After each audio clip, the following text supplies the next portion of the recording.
Salam yoldaşlar.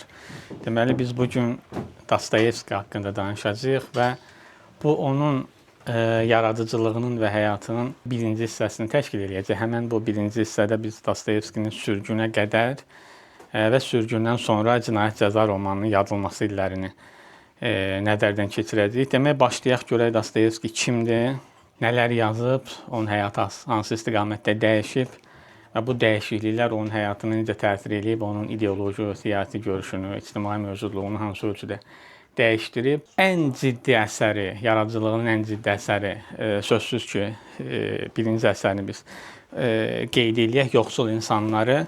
Yoxsul İnsanlar Azərbaycan dilində artıq mövcuddur. Amma Yoxsul İnsanlar yazılana qədər Dostoyevskinin keçdiyi bir həyat yolu var. Ondan sonra daha onu əsərlərinə görə analiz edərik. Dostoyevskinin yaradıcılığında birinci mənalı hadisə, yəni onun əsərlərində özünü göstərən birinci hadisə onun atasının öz təhkimləri tərəfindən öldürülməsi faktıdır. Bu sonuncu əsərlərində, Karamazov qardaşlarında özünü göstərir. Demək, onun atası o qədər qəddar bir insan olur ki, öz təhkimləri tərəfindən artıq döyülərək öldürülür. Ancaq o dövrün qeydlərində bu biraz ört-bastı edilir, çünki utanılası bir şey idi. Yəni o qulları tərəfindən, harasa qulları adlandırılan insanlar tərəfindən döyülərək öldürülür. Onun ailəsinin şəcərəsində də bu bir növ qabardılmır və Dostoyevskinin özü də bunu yaradıcılığında sırf bu nöqteyi nəzərdən göstərir. Biz bu məlumatların hamısını Leonid Grossmanın Dostoyevski adlı bioqrafik romanından öyrənirik. Hansı ki, biz bu romana bir də Baxtinin Dostoyevskinin poetikasının problemləri monoqrafiyasına istinad eləyərək danışacağıq. Dostoyevskinin həyatında ən ciddi əsər, bayaq da dediyimiz kimi birinci ciddi əsər də Yoxsul İnsanlardır. Hansı ki, bu əsər onu öz dövrünün ən ciddi imzalarından birinə çevrilir və dərhal o Belinskinin, belə deyək, radarına keçir. Belinski də kimdir? O yaşadığı dövrün Rus ədəbiyyatının belə deyək, tanrısı, ədəbiyyatşünaslıq nöqteyi nəzərindən tanrısıdır. Belinski hətta Nekrasov vasitəsilə Yoxsul İnsanlar romanından xəbərdar olur və o romanı vərəqləyir. Dərhal birinci sualı bu olur ki, Dostoyevskinin özü də mi yoxsul insanlar kateqoriyasındandır? Çünki bu romanda, baxmayaraq ki, epistolyor bir romandır, bu romanda da hadisələr birbaşa yoxsul bir insanın, belə deyək, məktublarından təsirlənərək yazılıb. Təbii ki, bu fiksiyadan söhbət gedir. Bizim Belinski Dostoyevski kimi bir yeni qoqolu tapır və dərhal sonra ona çox əhəmiyyətli bir kəlmə, əhəmiyyətli bir məsləhət verir. Ona deyir ki, sənət üçündür devizi ilə yazmaq sənin üçün yeni və maraqlı heç nə vəd eləməyəcək. Yaxşı olar ki, sən həyatın həqiqətlərini ədəbiyyatına gətirəsən, necə ki, Yoxsul İnsanlarda bax bunu eləmisən. Bu tanışlıq Nekrasov vasitəsilə Belinski və Dostoyevskinin tanışlığı bir müddət Dostoyevskiyə çox ciddi təsir göstərir. O Belinskinin yığıncaqlarına gedir. Dostoyevski artıq siyasi atmosferə, siyasi mühitə düşür və başa düşür ki, artıq iş ciddiləşdi. Yəni yaradıcılıq və siyasət bir-biri ilə harmoniya içinə girdi. Demək, nə etmək lazımdır? Ya həyatı, ədəbiyyatı siyasətlə, dövrün reallığı ilə birləşdirməlisən, ya da o dövrün estetlərindən, belletristlərindən biri olub yalnız yazı ilə məşğul olmalısan. Dostoyevski də məhz bu nöqteyi nəzərdən Belinski ilə fikir ayrılığı yaşayır və çox keçmədən o Belinskidən yollarını ayırır və yaradıcılığına biraz bədbin ovqatda tək başına davam edir. Ancaq çox keçmir ki, Rusiyada belə bir meyl formalaşır. Biz bunu Petraşevskiçilər adlandırırıq. Onlar kimlərdir? Onlar ütopik sosialistlərdir. Ütopik sosialistlər barəsində Leninin yaxşı bir ifadəsi var. Lenin onları mübarizəsiz sosialistlər adlandırırdı. Yəni onlar daha belə mübarizədən kənar, daha çox ütopik ideyaların yaranma, adından da göründüyü kimi o dövrün ütopik sosialistlərinin fikir atası olan Fourier ilə, Fourierist adlandırırlar hətta bunları. Dostoyevskidə necəsə olur, bizim bu dəfə Petraşevskinin radarına keçir, ancaq daha uzun ömürlü bir münasibətləri olur Petraşevski ilə onun arasında. Bu dəfə onun yığıncaqlarında iştirak edir Dostoyevski. Xeyli Petraşevski ilə yaxınlığı olur, onun çevrəsində, onun müzakirə gecələrində iştirak edir, onun bəlağətli nitqi, yaxşı bir natiq kimi Dostoyevskini o mühit tanıdır və məşhur Qoqola məktub əsərini səsləndirir. Ancaq bu heç də o demək deyil ki, bizim Dostoyevski belə radikallığa meyillidir və onun qarşısına imkan çıxanda o bundan faydalandı. Yəni Belinskinin olan günahlarını, Belinskinin olan belə deyək, passivliyini yuyur və Petraşevski ilə bir yerdə artıq o siyasi fəaliyyətə atılmaqdır. Heç də belə deyil. Dostoyevski həyatının bütün dövründə belə mötədil şəxsiyyət kimi qalır və heç vaxt aktiv fikir bildirmək istəmir, mübarizənin mərkəzində olmaq istəmir. Ancaq həyat taleyi elə gətirir ki, Dostoyevski özü istəsə də, istəməsə də gəlir, qoşulur Petraşevskiçilərin qrupuna, orada məşhur məktubu səsləndirir və çox keçmədən çar polisləri onların kuruğunu dağıdır və burada maraqlı bir məqam ortaya çıxır. Dostoyevskinin qardaşlarından biri məsələn Dostoyevskinin və onun çevrəsində bir növ şpionvari çar polislərinə xəbər verir. Elə bunun sayəsində, məhz bu şpionluq sayəsində Dostoyevskinin qardaşı cəzadan qurtulur. Ancaq Dostoyevskinin özü 10 illik əvvəlcə sürgünə, dalınca isə hərbi xidmətə yollanır. Bu illər Dostoyevskinin yaradıcılığında məncə həddindən artıq təsirli olur. Belə ki, sürgündən əvvəlki çar tərəfindən olan cəzası buydu ki, o edam olunacaqdı. Dostoyevski və Petraşevskiçilərin bəziləri edama məhkum olunur. Ancaq çox keçmədən Dostoyevski çarın belə deyək, müsbət xüsusiyyətlərindən faydalanır və onu bağışlayırlar. Onun edamını əvvəlcə sürgünə, ondan sonra son 6 ilini isə hərbi xidmətlə əvəz eləyirlər. Bu illərdə Dostoyevski məncə biraz özü üçün həyatı sorğuluyur və həm Belinski ilə, həm Petraşevski ilə olan münasibətlərində, onlarla olan ünsiyyətində səhv mövqedə olduğunu başa düşür. Biz bunu hardan bilirik? Yenə də Grossmanın tədqiqat işində biz görürük ki, o qardaşına yazdığı məktublarda artıq açıq şəkildə etiraf edir ki, mən islah olmuşam, mən o meylləri özümlə bir dəfəlik atmışam və daha yaxşı, daha nümunə bir həyat məni gözləyə bilər. Dostoyevskinin yaradıcılığının ilk illərində romantik ədəbi nümunələr də var. Təəssüf ki, o yəqin Marx kimi bu ədəbi nümunələri öz yaradıcılığından çıxardıb və artıq bizə gəlib çatmayıb. Belinski ilə, Petraşevski ilə olan münasibətləri onu yaxşı yerə aparmasa da, amma bir yaradıcı şəxs kimi, yazıcı kimi, hətta belletrist kimi Dostoyevskini ədəbi çevrədə çox yaxşı tanıdır. Baxmayaraq ki, Turgenev onu bəyənmir, hətta belə bir iddia edir ki, Belinski bunu bizim başımıza gətirib də bu o qədər də böyük müəllif, o qədər də uğurlu müəllif deyil. Ancaq dediyim kimi Belinski Dostoyevski barəsində çox yüksək fikirdə idi. O hər dəfə ona o bizim estet meyllərdən uzaqlaşmağı təlqin eləsə də, əfsuslar olsun ki, bunlar baş tutmur. Ancaq yenə də Dostoyevski hadisələrin hər dəfə mərkəzində olduğuna görə o kazarmaya qədər gedir, çıxır, öz günahları olsa da, olmasa da. Orada maraqlı məqamlar budur ki, Dostoyevski orada insanları müşahidə eləməkdən əlavə həm də özü üçün fəaliyyətlər tapır, insanlarla ünsiyyətdə olur. Bir də maraqlı fakt budur ki, Dostoyevski sürgünə getdiyi müddətdə də o öz dövrünün böyük müəllifi idi, yazıçısı idi. İnsanlar onunla həm söhbət olurdu, onun öz sirlərini açırdı. Çünki hamı onu artıq yazıçı kimi tanıyırdı. Yəni baxmayaraq ki, o böyük müəllif idi, yazıçı idi, amma buna baxmayaraq çar onu bağışlamırdı. 10 il müddətində sürgündə qaldı. Sürgündən sonraki illərdə dəfələrlə onun ərizə yazır, müraciət eləyir.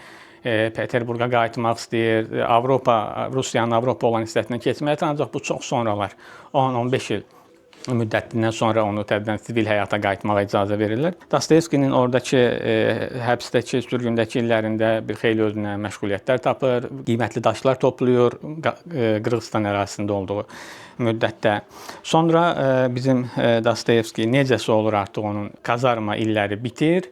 Kazarma illəri isə ona bax bu əsəri yazmağa stimul verir, Ölü evdən qeydlər. Baxmayaraq ki, Turgenev bu əsəri yüksək qiymətləndirir. O qeyd eləyir ki, bu irticaya qarşı yazılmış bir əsərdir. Çünki hər bir halda biz burada rejimin insanları sürgün etdiyini, onların gətirib həbsxanaya saldığını müşahidə edirik. Ancaq əsəri oxuyan insanlar orada görəcəklər ki, Ölü evdən qeydlər əsəri heç də göründüyü qədər mütərəqqi və müsbət tendensiyalar daşıyan əsər deyil. Birinci növbədə ona görə deyil ki, əsərdə belə bir məqam var. Birincisi elə gəl əvvəldən başlayaq. Əsər çox mənasız şəkildə həyat yoldaşını öldürən bir insanın dilindən yazılır. Halbuki bu əsərin daha belə cəlbedici başlanğıcı ola bilərdi. Elə özünü yaza bilərdi və yaxud siyasi səbəblərdən həbsdə olan bir müəllifi, bir yazıçını və yaxud ictimai xadimi ya dövrün ziyalısını qeyd edə bilər. Amma çox məişət mövzusunda qalır və kazarmanı da təsvir eləyəndə fərdləri günahkar bilir. Yəni romanın daxilində dayanmadan çara və rejimə sədaqət israr olunur. Baxırıq ki, ət yeyən, hətta belə bir cümlə var orada ki, bu Rusiya ərazisində bəlkə də ən normal qidalanan tayfa məsələ kazarmada olanlardır, ən mütəmadi yaxşı ət yeyənlər kazarmada olanlardır. Onların geyimi, kürklə təmin olunması müsbət xüsusiyyət kimi qeyd olunur. Artıq burada biz başa düşürük ki, Dostoyevski sözün həqiqi mənasında özünü artıq təmizlənmiş, nurlanmış hesab edir və bir növ deyir ki, mən o köhnə Petroşevski meyllərdən, Belinskinin ədəbiyyat və siyasət tandemi meylindən tamamilə uzaqlaşmışam və yeni bir Dostoyevski olmaq istəyirəm, yeni bir müəllifə çevrilmək istəyirəm ki, biz bunu sonrakı onun yaradıcılığında çox aydın şəkildə görəcəyik. Özünün əvvəlcə Vremyada, sonra Epoxa jurnallarındakı, yəni bunun adı budur, mənasız meyllərində, mənasız yazılarında özünü göstərən ideyalarında görəcəyik. Dostoyevski sürgündən azad olur və nəhayət gəlir, ilk məhəbbəti ilə tanış olur. Ancaq ilk məhəbbəti əfsuslar olsun ki, evli bir qadın olur və bunun da oxları burada da daşa dəyir. Bəxti belə gətirir ki, onun Maria adında ilk məhəbbəti öz həyat yoldaşını itirəndən sonra Dostoyevski ilə bir ailə həyatı qurur. Ancaq bizim qumarbaz yenə də sadə və primitiv həyatla razılaşmır. Maria ilə evli olduğu müddətdə də müxtəlif qadınlarla öz həyatını yaşayır. Hətta onların biri ilə Avropaya gedir. Burada yaşadığı müddətdə hətta Schubert adında bir aktrisa ilə də münasibət düzdür. O daha çox məktublar üstündə qalır, amma bu gün də sosial şəbəkə yazışmaları kimi bir şey hesab eləyə bilərik. Dostoyevskinin həbsdən sonrakı illərində iki əhəmiyyətli şəxs var ki, onların biri elə Straxovdur. Biz onun yaradıcılığında rastlaşacağıq. Daha çox bu əsərdə Grossmanın tədqiqat işində biz onun meyllərini görürük. Məsələn, bu müəlliflə yaradıcılığı onu sosialist meyllərdən tamamilə uzaq salır və bir növ slavyanizmlə tanış eləyir. Sonrakı illərdə onun bayaq qeyd elədiyim Epoxa jurnalında hətta belə bir qeyri rəsmi qadağa qoyur ki, bu jurnalda çar haqqında mənfi fikirlər yazmaq olmaz. Yəni bir növ müasir dünyada kimi fərqləri ürəyin istəyən qədər tənqid eləyə bilərsən, yaxud Azərbaycan sayağı desək, JEK müdirlərinin ürəyin istəyən qədər tənqid eləyə bilərsən, amma əsas məğzə, əsas insana heç bir şey demək lazım deyil. Onun ilk sevgilisi də, ilk sevdiyi şəxs olan Maria məhəbbəti haqqında da bir-iki əlavə söz deyək. Maria sevgisi o qədər belə ülvi olur ki, o qədər yüksək səviyyədə olur ki, o hətta onun həyat yoldaşını, hansı ki hərbiçi idi, ezam olunduğu ərazidə, əyalətdə öz yoldaşlarına belə tapşırıq verir ki, Marianın həyat yoldaşına orada mümkünsə daha yaxşı işlə təmin eləsinlər, onun həyat şəraitini yaxşılaşdırmağa çalışsınlar. Çünki yəqin ki, o da proqnoz verir ki, əvvəl-axır bunlar bu dünyada birləşəcəklər. Dostoyevskinin həyatında maraqlı məqamlardan biri də odur ki, Gertsendən və Bakuninlə tanış olduğu hissələr var. Həmin o dediyimiz Avropaya getdiyi illərdə onlarla ünsiyyətdə olur. Düzdür, Dostoyevski yəqin ki, bunu çox yüksək qiymətləndirmir. Çünki özünün də həyatında siyasi meyllər, siyasi şəxslər gəlir, gedir, amma özü adətən stabil bir mövqedə qala bilmir. Həbsxanadan çıxdığı illərdə onun həyatı dediyimiz kimi biraz daha mötədil şəraitdə davam eləyir. Ancaq Dostoyevski həbsdən sonra yenə necəsə bağışlanır və əvvəlcə Vremya jurnalı ilə bir yerdə mətbuata qayıdır, orada yazır, dərc olunur. Ancaq yenə də kirli keçmişinə görə damğalı idi da, onun bağışlanmağı biraz uzun çəkdi və 63-cü ildə vətənpərvərliyi zidd yazılar nöqteyi nəzərindən bizim Dostoyevskinin Vremya jurnalı çar tərəfindən bağlanır. Ancaq çox keçmir ki, Dostoyevski yenə də ərizə dalınca ərizə, xahiş dalınca xahiş o Epoxa jurnalını bərpa eləyə bilir. Epoxa jurnalı illəri də çox uzun çəkmir. Dostoyevski yenidən, baxmayaraq ki, biz bayaq dedik orada çarın birbaşa tənqidini qadağan eləsə də, amma dövrün siyasi atmosferi, ab-havası elədir ki, çar öz birbaşa nəzarətindən kənarda olan bütün jurnalları və qəzetləri bağlayır. Ancaq Dostoyevski çox keçmir ki, həyat yoldaşı olan Suslova adında başqa bir qadınla tanış olur. Bu illər Dostoyevskinin yaradıcılığında və şəxsi həyatında biraz daha slavyanizm meyllərinin artması ilə müşahidə olunur. Apolinar Suslova ilə olan illəri də yenidən qalmaqallı olur.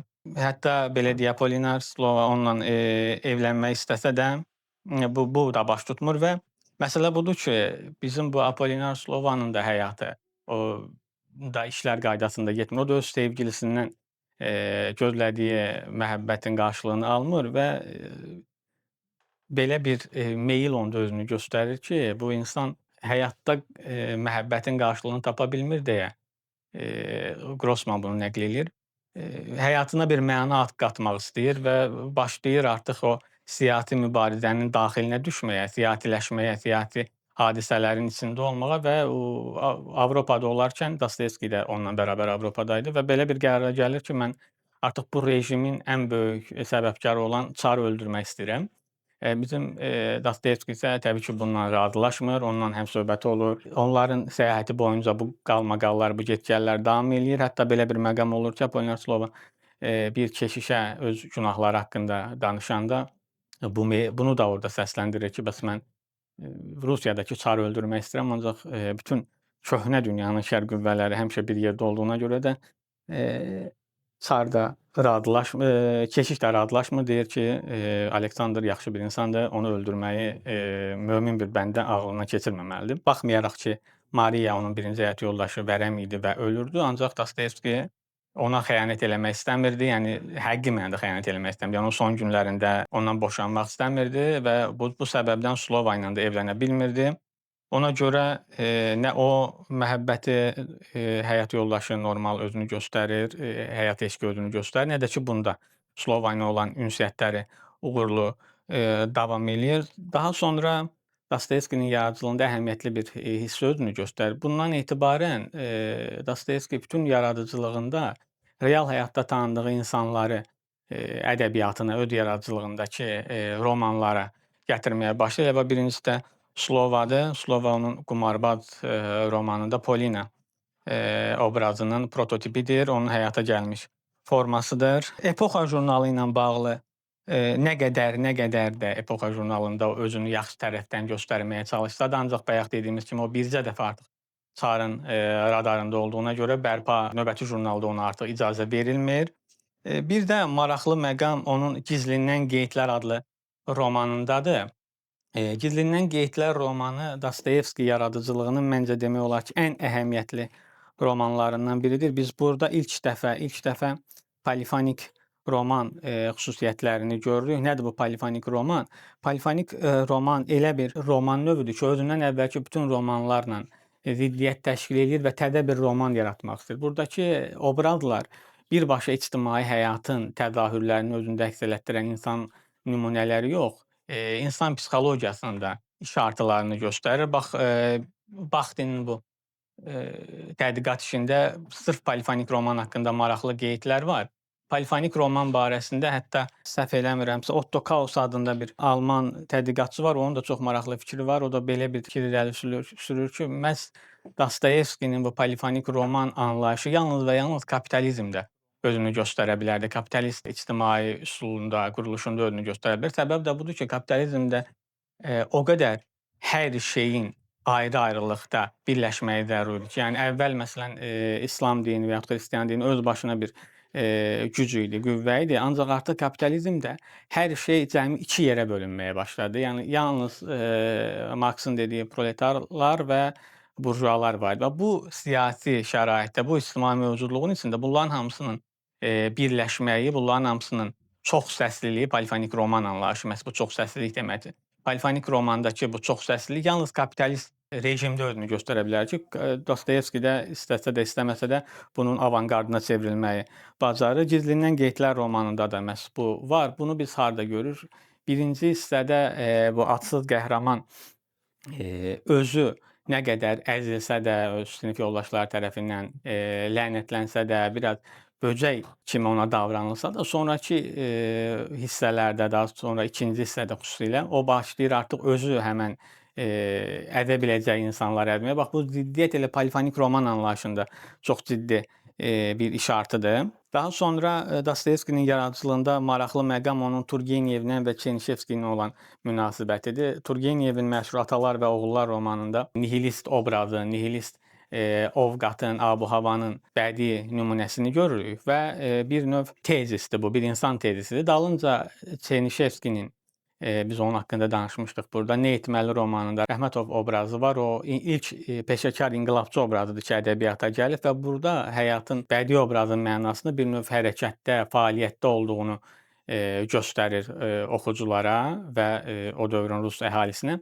Dostoyevski isə bunların hamısını həm Turgenevin, həm də ki Çernyşevskiyə münasibətdə yeni bir obraz yaradır və öz gizlilən qeydlərində o belə bir şüar səsləndirir ki, insan o qədər qəribə və xaotik bir canlıdır ki, sən onu nə nihilist bir Badarov kimi yarımçıq yada bilərsən, təsvir eləyə bilərsən, nə də ki, öz peşəkar inqilabçı obrazındakı kimi ona bir dənə istiqamət verə bilərsən ki, o həyatda nə isə özünə rəhbər seçsin. Məsələn, Dostoyevskinin öz obrazı da, öz real prototipi də hardasa elə bu Gizlənilən qeydlər romanındakı baş obraza müəyyən qədər oxşuyur. Daha sonra Dostoyevskinin həbsxanadakı illərində çox maraqlı bir məqam da bundan ibarətdir ki, onun Cinayət və Cəza romanı başlayanda adı Tövbə olur. Tövbə adı ilə nəşr eləmək istəyir həmin romanı. İlk başlayanda da bu formada onu qeydlərini aparır, qaralamalarını yazır, qardaşına göndərir müəyyən hissələrini.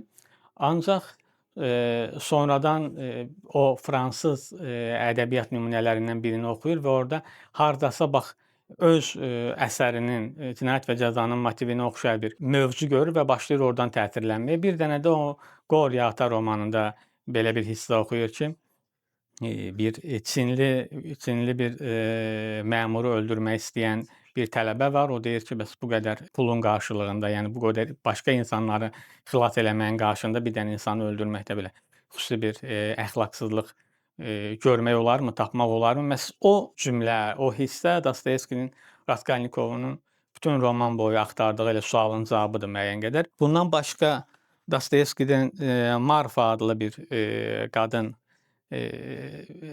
həyatında rastına çıxan və ona çox müsbət təsir eləmiş bir qadın obrazı da var ki, onu da biz Bəyaz Gecələrdə görürük.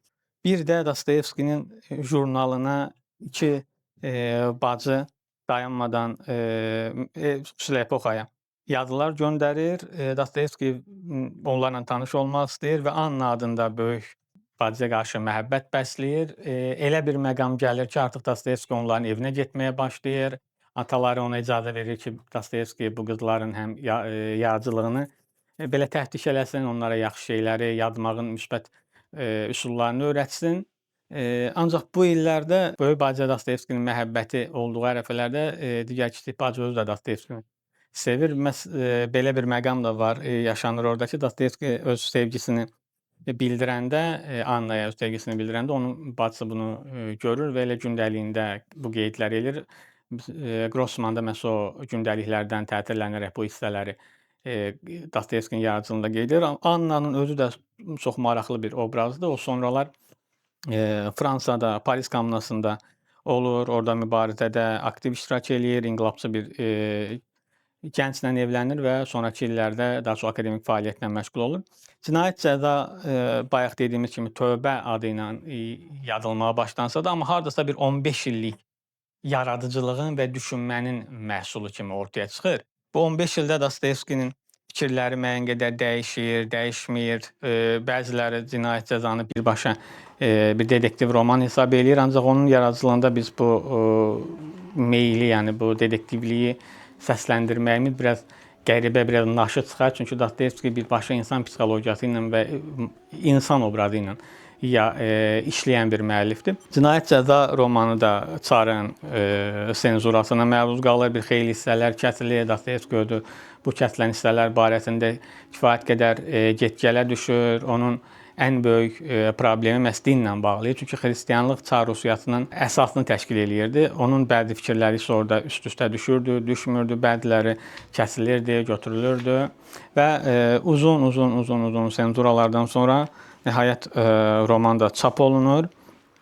Bu romanda da bir Dostoyevskinin real həyatdakı adamlarını, birbaşa tanıdığı, gördüyü insanların obrazlarını görürük. Orada məsələn faizçinin, hansı ki Raskolnikov onu öldürür, onun öz xalasının prototipi olduğu bir aydın olur. Çünki o hər iki obraz, xalası və öldürülən qadın öz varidatlarının hamısını götürür, kilsəyə miras qoyur. Yəqin ki, Dostoyevskinin xalası da real həyatda o qədər də nümunəvi həyat yaşamır və ümidini o biri dünyaya dikir.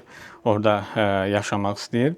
Orada daha mənalı ömür sürmək istəyir. Dostoyevskinin yaradıcılığında romanlarına bir də diqqətlə baxmaq lazımdır. Mən indi bəzi hissələri qeyd eləyəcəm burada. Yaxşı olar ki, o hissələri biz nəzərdən keçirək və onlar barəsində müzakirə aparaq. Məsələn, mənə Gizlindən Qeydlər romanında bir cümlə maraqlıdır ki, bu demək olar romanın əsasını təşkil edən bir cümlədir. Qoy bunu da qeyd eləyim. Məsələn, Gizlindən Qeydlərdə elə bir hissədə var ki, o özünü, bizim obraz özünü müəyyən qədər böcək hesab eləyir. Həyatda özünü bir əzilmiş, tapdanmış bir böcək hesab eləyir. Bunu oxuyanda mən dərhal Kafkanın məsələn metamorfozunu xatırlayıram və ağlıma da belə bir şey gəlir ki, ola bilərmiş ki, Kafka çox uzun illər sonra məhz bu əsəri oxuyandan sonra ağlına belə bir roman yazmaq fikri gəlmiş olmasın. Çünki müəlliflər bir-birindən təsirlənir və bir cümlə, adicə bir ifadə və yaxud bir romanın başlığı belə yaradıcılıqda rəhbər rolunu oynaya bilər, leitmotivini təşkil edə bilər. Gizlindən Qeydlərin də belə bir güc olduğuna, bədii bir çəkisi olduğuna inanıram və orada mənim üçün qiymətli bir ifadə budur ki, romanın elə əsasını məncə bu ifadələr təşkil edir. Orada belə bir cümlə keçir ki, ucuz səadət dəyərlidir, yoxsa ali izdirablar, hansılar ki, biz bunun barəsində söhbət eləmişik, danışmışıq. İndi bu barədə mən bizi izləməyə gələn yoldaşlara suallar verəcəm, onların bu barədə fikirlərini soruşacağım. Otto Kaus adında bir müəllif, tədqiqatçı Dostoyevskinin yaradıcılığını bax bu cür səciyyələndirir ki, ona qədər, Dostoyevskiyə qədər yaradıcılığında bu qədər binar opozisiyalardan, yəni ziddiyyətlərdən istifadə edən ikinci bir müəllif tapmaq çətin məsələdir. Məsələn, o bu cür xarakterizə edir Dostoyevskinin yaradıcılığını. Oxuyanlar hər halda bilər. Gizlindən Qeydlərdə bu çox yaxşı özünü göstərir. Bayaq dediyimiz kimi, sonra obrazlarında din, dinsizlik və yaxud müəyyən yerlərdə sosializm və onun qarşısına milliyyətçi meyllərin qoyulması. Bax elə vaxtında demək istədiyi şey budur ki, Dostoyevskinin bu vaxta qədər olan yaradıcılığının əsasını təşkil edən şey bax bu ziddiyyətləri çox harmonik şəkildə bildirməsidir və bir növ polifonik roman anlayışının mənasını, məğzini verən ifadələrdir. Bir də Engelgard adlı bir müəllif var. Onun Dostoyevski barəsindəki fikri bundan ibarətdir ki, o qeyd edir ki, Dostoyevskinin yaradıcılığında siz ideyanı, yəni sırf saf sosializmi və yaxud ütopik sosializmi, ya Furyerizmi və yaxud Slavyanizmi axtarıb tapmaqda səhvə yol verir. Çünki Dostoyevskinin yaradıcılığı ideya deyil, yəni birbaşa ideya barəsindədir. Yəni ideyanın nə olması barəsindədir və ya hər hansı da bir ideya deyil, bir istiqamət deyil ki, biz onu araşdıraq, onu saf cür yeri, hər mürabiədən keçirib baxaq görək ki, Dostoyevskinin yaradıcılığındakı o istiqamət nədən ibarətdir. Xüsusilə qeyd eləmək istədiyim roman Dostoyevskinin yaradıcılığında mənim üçün qiymətli olan roman yəqin ki, əksəriyyət razılaşar, Cinayət və Cəza onun yaradıcılığının ən əhəmiyyətli romanlarından biridir. Mən onu oxuyanı da həddindən artıq təsirləndim, yaxşı mənada təsirləndim. Çünki Ölü evdən Qeydlərdən dərhal sonra oxudum və Ölü evdən Qeydləri oxuyanda düşündüm ki, Dostoyevski tamamilə mənim yazıçım deyil, amma Cinayət Cəzada mən Dostoyevskinin böyüklüyünü, yaradıcılıq dökdüyü nəzərdən dahiliyini müşahidə eləyə bildim. Çünki əsər ən əhəmiyyətli şeyi, yəni o qətl hissəsini başlayan kimi hardasa bir 10-cu 15-ci səhifələrdə səhv eləmirəmsə artıq faş eləyir ki, bu adamın məqsədi borc aldığı qarını öldürməkdir. Məsələ burasındadır ki, mən onu oxuyanda fikrim buydu ki, hər halda bizim müəllif məsələnin arxasınca bir 100-200 səhifə getməlidir də.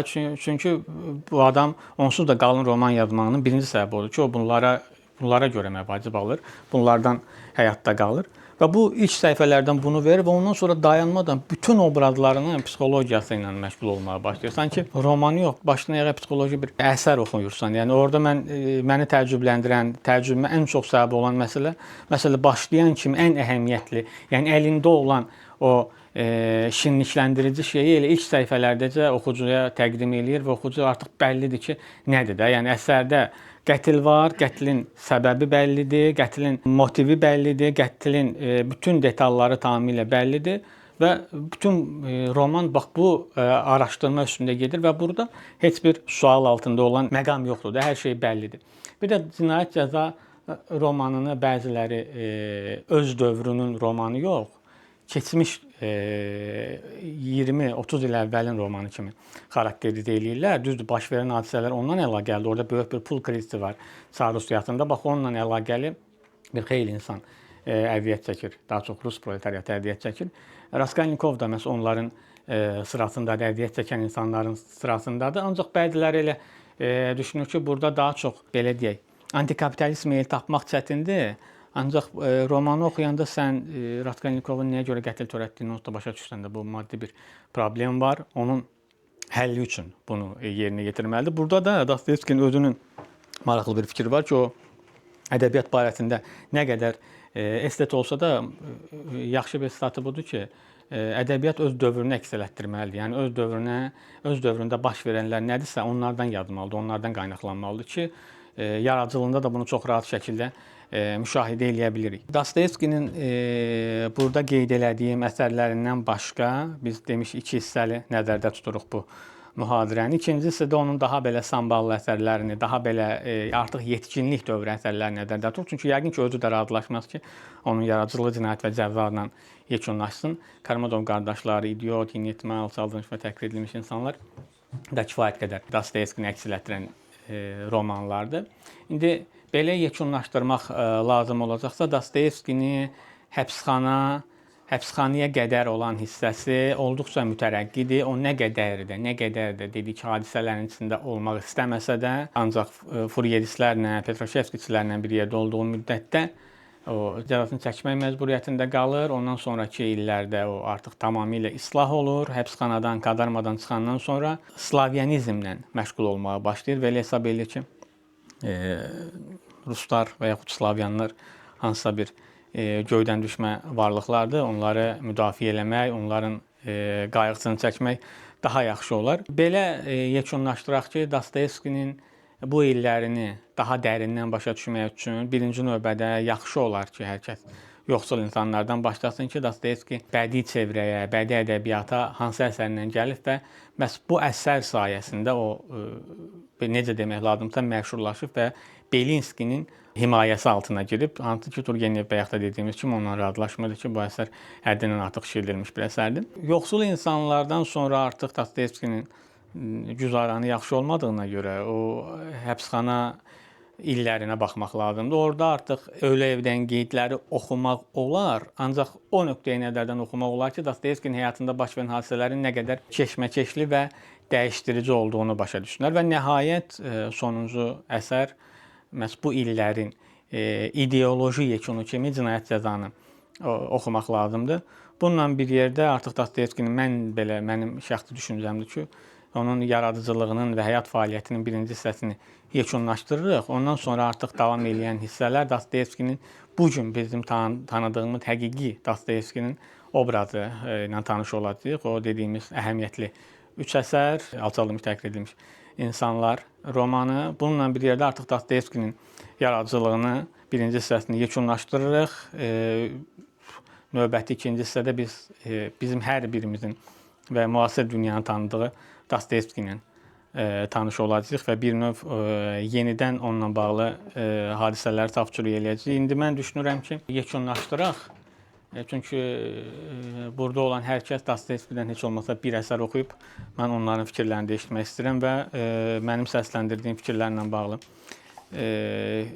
əks argument varsa və yaxud burada səslənməyən, amma səsləndirilməsi zəruri olan məqamlar varsa, onları da eşitmək istəyirəm. Ona görə bu qədər.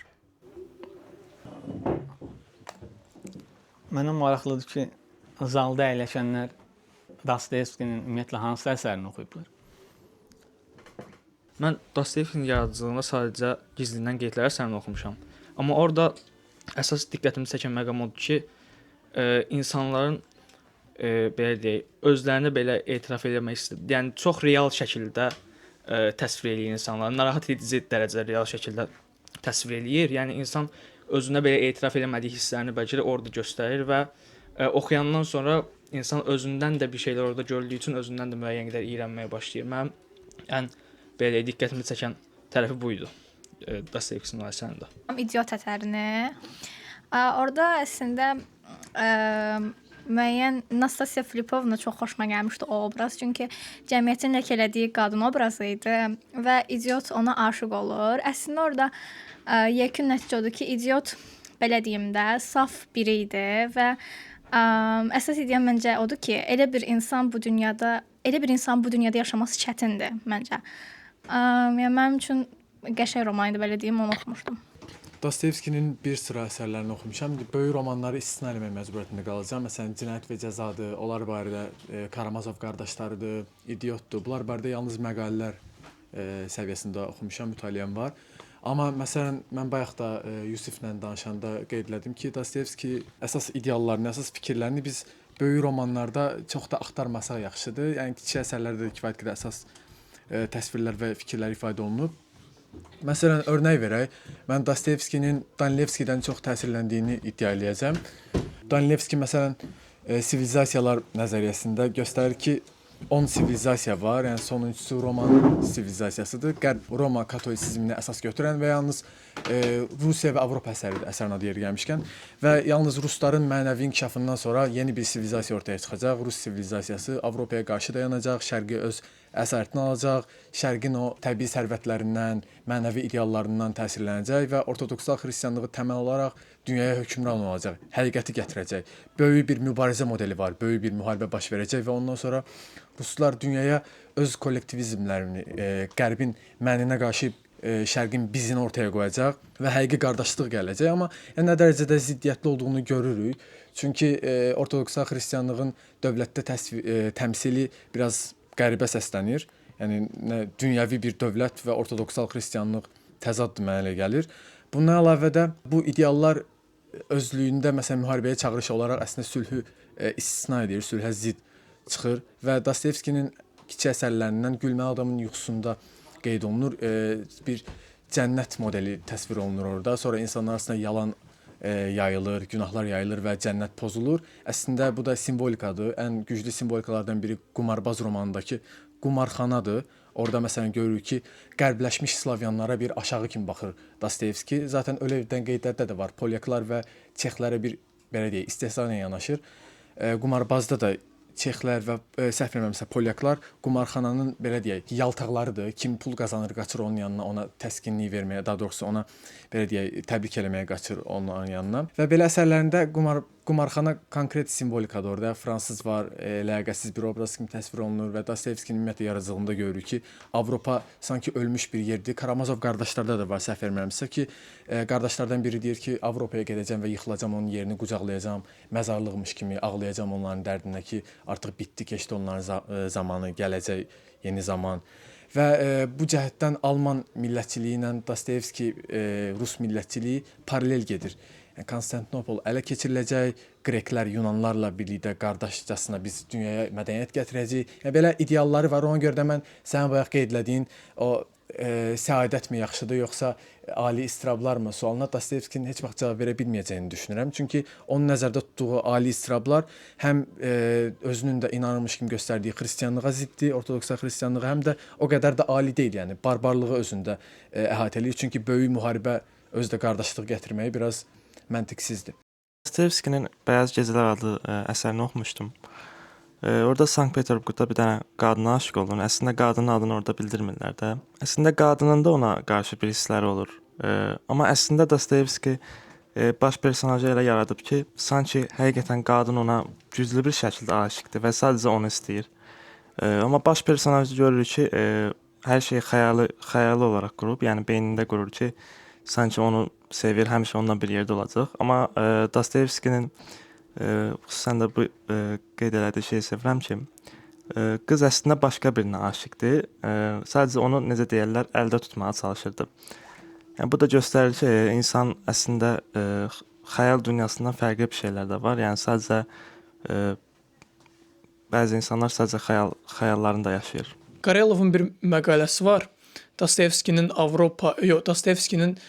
Rus mədəniyyətində və Avropa mədəniyyətindəki yeri haqqında. Orada deyir ki, Dostoyevski üçün insanlıq üç mərtəbədən ibarətdir. İnsana bənzərlik, человечность, insanlıq və всечеловечность, ümumi insanlıq, ümumi bəşərlik. Və Qarelovun dediyinə görə əslində Dostoyevskinin fikrinə görə yəni insanlıqdan ümumi bəşərliyə gedən yol Rus ideyasından olur. Yəni Rus ideyası bütün insanlığı birləşdirə bilər. Yəni bir baxıma görə əslində Rus millətçiliyi internasionalist bir rol oynamalıdır. Xristianlığın burada yeri var. Yəni burada sırf bir Rus irqçiliyi də yoxdur. Rus millətçiliyi xristianlıqla sintez olunub və bu da humanist bir mövqe tutmalıdır güya və bu da əlbəttə içində kifayət qədər ziddiyyətlidir. Bir də ki, Dostoyevskinin xristianlığına gələndə burada cinayət və cəzadan danışmaq olar. Cinayət və əslində bildiyim qədərilə Dostoyevski xristian ekzistensialistdir, Søren Kierkegaard kimi. Søren Kierkegaard'a görə əslində insanlıq yəni o kilsədəki kollektiv belə deyək ibadətlərlə yox, individual bir şəkildə özü ziddiyyətlərlə, şübhələrlə və əziyyətlərlə Tanrını tapır. Burada da nə qədər ki, məsələn, Dostoyevski bir baxıma istəməyərək də olsa material gerçəkliyi göstərib, amma əslində məncə orada tamam başqa bir şey deməyə çalışıb. Yəni burada da həmin o insanın kilsənə yox, öz elədiyi günahlar, öz düşdüyü şübhələr yolundan gedib belə deyək, Tanrıya çatmasıdır. Yəni Raskolnikov günah işləyir ki, orada məsələn Raskolnikovu araşdıran detektivdir. Raskolnikovun hələ universitetdən çıxmamışdan əvvəl yazdığı məqaləni oxuyub ki, orada da məsələn müzakirə gedir ki, Raskolnikov inanır ki, xüsusi insanlar olur. Xüsusi insanlarda başqa insanlara, adi insanlara qurban gətirərək böyük bir missiyanı yerinə yetirə bilir. Amma əlbəttə bu fikir onun səhv çıxır. Yəni ən azından özü o həmin xüsusi insan olmadığını görür və günah işləyir. Günah işləyir, şübhəyə düşür, gedib günahını qəbul etmək istəyir. Səhv eləmirəmsə Safiya idi da xoşuna gələn qız, münasibətə girdiyi qız. Safiya inancılı bir qız idi və Raskolnikovun öldürdüyü qadının bacısının arası yaxşı idi. Səhv eləmirəmsə görüşüb onlar Bibliya oxuyurdular. Həmin qız bir baxma Raskolnikova həqiqət yolunu, yəni Dostoyevskiyə görə həqiqət yolunu göstərməyə çalışırdı. Raskolnikov isə həmin ziddiyyətə düşürdü də. Həm özünə inanmağa çalışırdı, həm də Tanrıya yönəlməyə çalışırdı. Ən sonda da yadımda deyil, kafedə idi yoxsa hardaydısa gedir, orada insanların içində diz çökür, ağlayır ki, orada islah olma prosesinin başladığını görürük də. Sonra gedir günahını qəbul eləyir və artıq cəzasını çəkəndə, katorqaya göndəriləndə orada tamamən islah olur. Və vicdan da rahatdır. Artıq vicdan əzabı çəkmir, çünki bütün günahlarını çəkmiş sayılır. Ki bir də sənin o Dostoyevskinin həyat yolu, yəni fikirlərinin dialektikası inkişafı haqqında danışandakı bir yerinə toxunmaq istəyirəm. Həqiqətən də Bедные люди o ilk əsəri, yoxsul insanlar, oradakı mövqeyi də görsənir. Məsələn, orada daha belə material şərtlərə əsaslanmağa çalışır. Dobroselov olmalı idi də, qadın obrazının adı. Çoxdan oxumuşam deyə tam yadımda deyil. Məsələn, o bir daha varlı, daha imkanlı bir insan görəndə artıq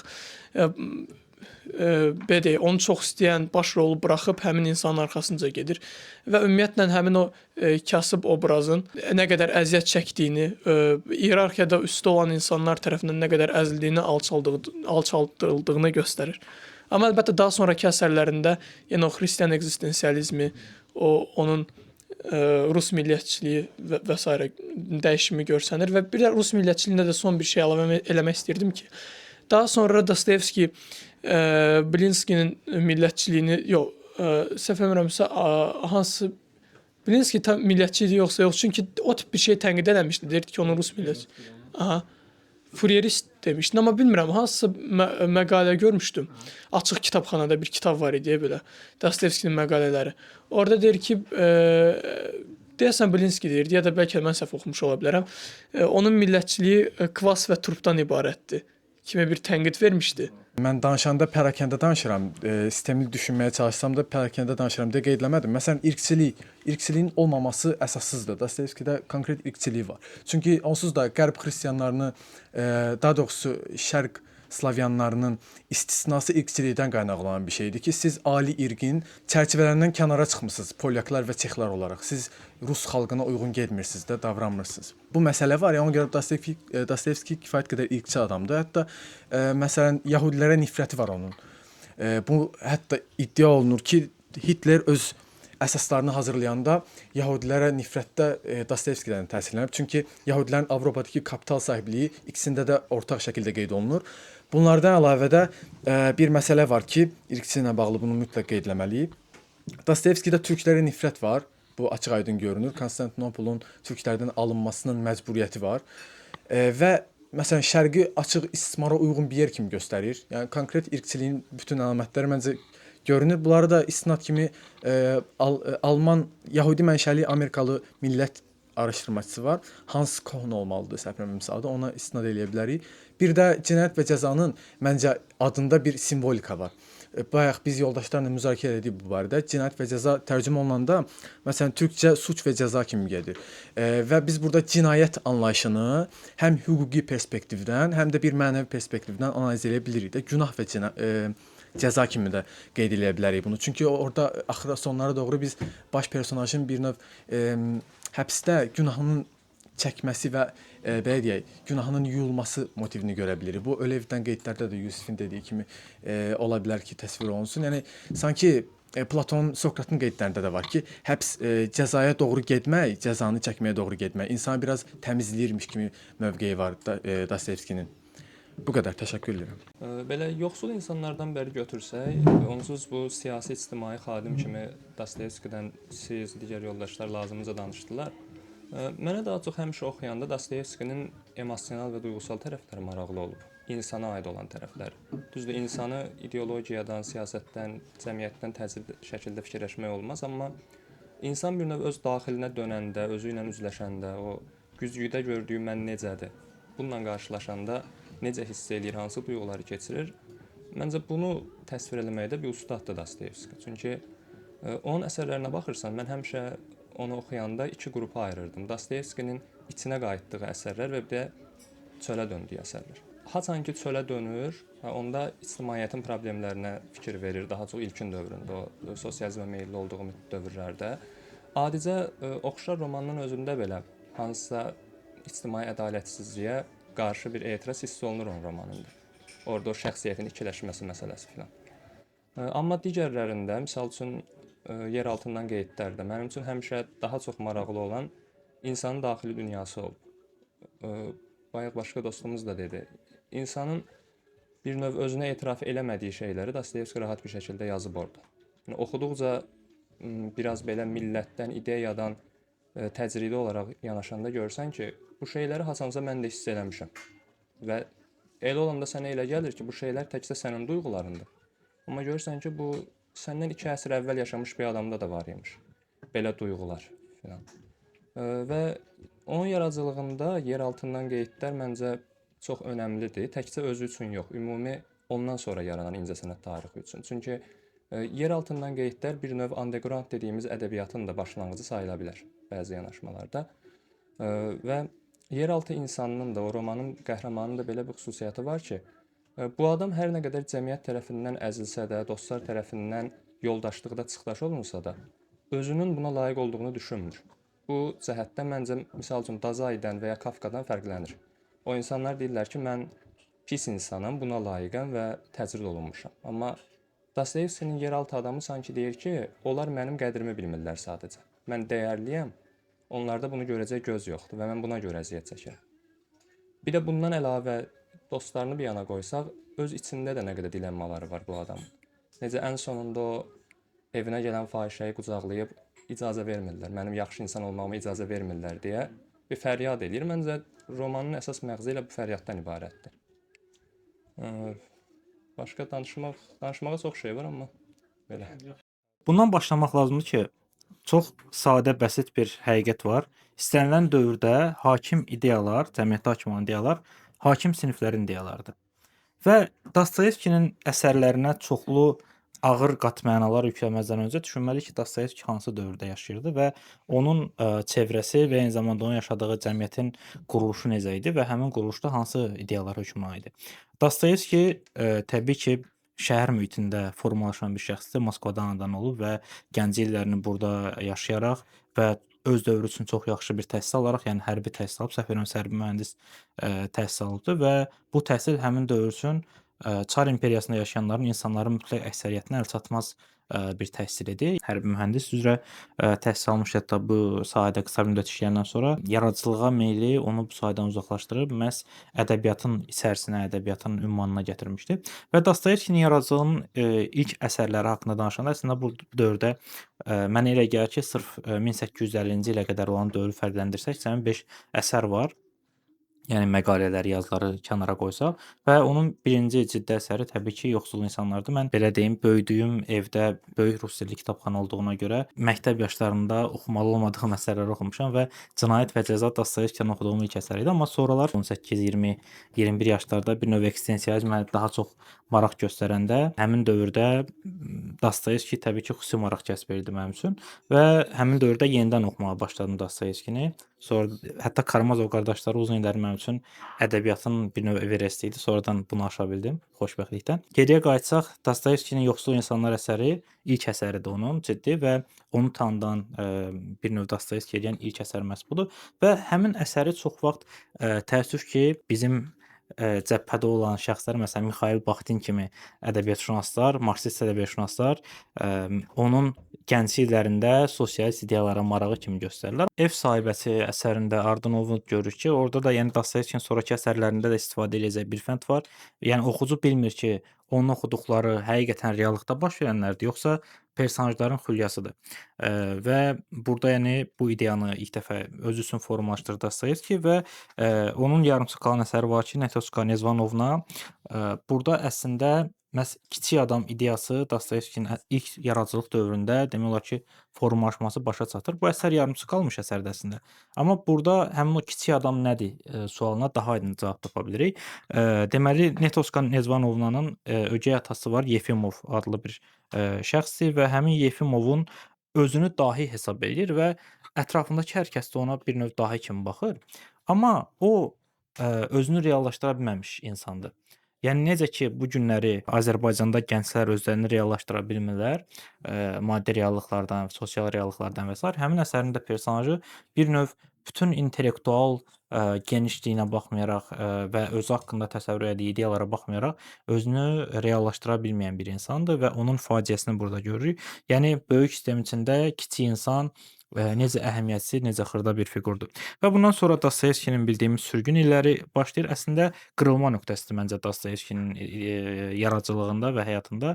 Nəyə görə? Çünki sürgün illərində Dostoyevski çoxlu buna qədər cəmiyyətdə gördüyü zaman belə bilmədiyi insanlarla üzə gəlir, cinayətkarlarla. Və orada yəni aydın məsələdir ki, çoxlu qatillər var, çoxlu quldurlar var və Dostoyevski onlarla birlikdə olduğu üçün təbii ki, artıq həmin reallıq ona təbii görünməyə başlayır və həmin insanların xarakterini öyrənməyə başlayır və bundan sonra o belə bir cümlə yazır, ən məşhur cümlələrindən birini ki, başqa insanları, xüsusən də cinayətkarları mühakimə eləmək ən asan işlərdən biridir. Ən çətin işlərdən biri isə onları başa düşməyə çalışmaqdır. Və bundan sonra Dostoyevski artıq əsərlərində cinayətkar obrazlarına yer verməyə başlayır və yaxud da ki, dolayısı yolla müxtəlif cinayətlərə bəraət vermək motivini əldə edir və haqqında danışdığın dövrdə onun əsas əsəri heç şübhəsiz ki, Cinayət və Cəza əsəridir. Yəni onun yaradıcılığının bir növ birinci mərhələsindən böyük əsəri kimi xarakterizə eləsək və ümumiyyətlə yəqin Cinayət və Cəza Dostoyevskinin Karamazov qardaşları ilə birlikdə əsas iki əsərindən biri sayıla bilər və Cinayət və Cəzanın ideyasında Dostoyevski onun dövründə hökmran olan ideyalardan mənimsəyib və həmin dövrdə məşhur bir fransız qatili var idi, Pierre François Lasner və həmin Lasner sadəcə qatil deyildi. O qatillik ideologiyasını formalaşdırmağa çalışır. O deyirdi ki, sosial ədalətsizliyə qarşı mübarizə kimi biz sosial ədalətsizliyə yol verən insanları öldürməkdən çəkinməməliyik və Bu yalnız xüsusi insanların eləyə bildiyi bir şeydir. Yalnız xüsusi insanlar ədalətsizliyə qarşı mübarizə üçün başqa bir insanın həyatına son qoya bilərlər. Amma bunu nəyə görə edirlər onlar? Bunu ona görə edirlər ki, çünki bunun nəticəsində daha çox sayda insanın həyatındakı sosial ədalətsizlik aradan qalxacaq ya da o insanın yol verə biləcəyi çox sayda digər sosial ədalətsizliklər elə beşiyindəcə boğulacaq. Bu qədər yoldaşlar.